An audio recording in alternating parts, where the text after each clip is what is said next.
Good evening, distinguished heads of state and government, Mr. President of General Assembly, distinguished ministers, excellencies, ladies and gentlemen, dear friends. Allow me to warmly welcome all of you to the United Nations. Excellencies, this is your house as much as mine. I want all of you to feel at home here. And I'm grateful to President Bush. And let me thank you for your strong support for the United Nations as a head of state of the host country of the United Nations. Had I known that you were going to host very good dinner, then I should have been able to save a budget of the United Nations. Thank you very much for your generosity and hospitality. I hope such generosity and hospitality will continue in the years to come. Excellencies, distinguished delegates, I'm delighted that so many of you are presented at the highest level for what is an exceptionally busy general debate season. In addition to attending the assembly itself, many of you are engaged in our common efforts on Darfur, Iraq, Afghanistan, Middle East, and elsewhere.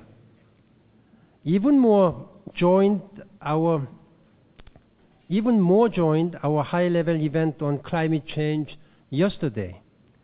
Some of you are convening meetings on other crucial issues, from Kosovo to peace and security in Africa. All of you share the understanding that we are here because we all have a shared mission and goals to build a peace in the broadest sense of the word. Ladies and gentlemen, as we look around us in this imposing room and its unparalleled views of the East River, we are reminded that the United Nations building is in itself a treasure and a triumph. As history has been written in its halls, as beauty has stood the test of time, but meanwhile the building has fallen precariously behind the health, fire, and building safety standards. That is why I am profoundly grateful to all of you for your generous support in the work to save and make safe our UN house. In fact, my wife and I moved just about 2 weeks ago to a newly renovated official residence of Secretary General in Sutton Place. We have been living at the Waldorf Astoria Hotel for about 11 months waiting this renovation be made. Now my next mission is to renovate whole of this UN building, including a General Assembly Hall. The renovation of this building, which will take about 7 years, according to approved by the General Assembly schedules, but I have a plan as a part of reform again to shorten it maybe 4 to 5 years. Let us see. In any case, the renovation will begin sometime next year. By the time you attend the General Assembly next year, you may have to deliver your speech at a temporary General Assembly Hall, which we are now going to build. This may cause some inconvenience, disruptions, but I hope you will bear with that. We are going to build a new temporary General Assembly Hall in the North Lawn here. I thank you in advance for your patience at the disruption the renovation work will cause. Believe me, I'm already having sleepless nights about the logistics of this exercise. Maybe all of our staff may have to move out to somewhere in Manhattan, so there will be much inconvenience.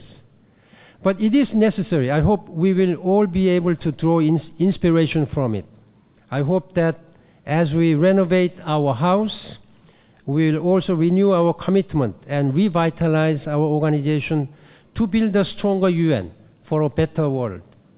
Excellencies, ladies and gentlemen, allow me to wish all of you good luck and continued good health and success and prosperity in the important days ahead.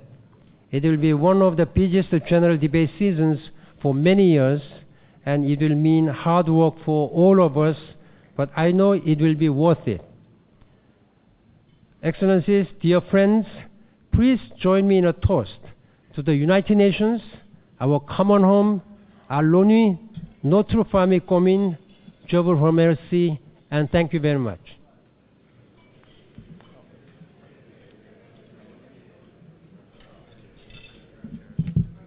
Cheers, Mr. President.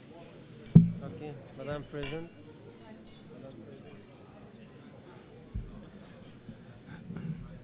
Mr. Secretary General, Mr. President, distinguished members of the United Nations community, Your Excellencies, ladies and gentlemen, it's my pleasure to welcome you to New York. We look forward to concluding a successful 62nd session of the United Nations General Assembly under the leadership of President Karim. Mr. Secretary General, I appreciate your determination to ensure that the United Nations lives up to its high ideals, takes responsibility seriously, and helps more people live in freedom and justice. You have urged this organization to help the suffering people of Darfur. You have strengthened international resolve to deter regimes pursuing the world's most dangerous weapons. You have supported freedom and independence for the people of Lebanon and Afghanistan and Iraq. Under your leadership, the United Nations is addressing global challenges such as the important issue of climate change. I welcome your efforts to advance the work of UN reform and uphold the highest ethical standards throughout this organization. So, Mr. Secretary General, in honor of your first year of leadership and in anticipation of your continued leadership in the years to come, I offer a toast to you and to the United Nations.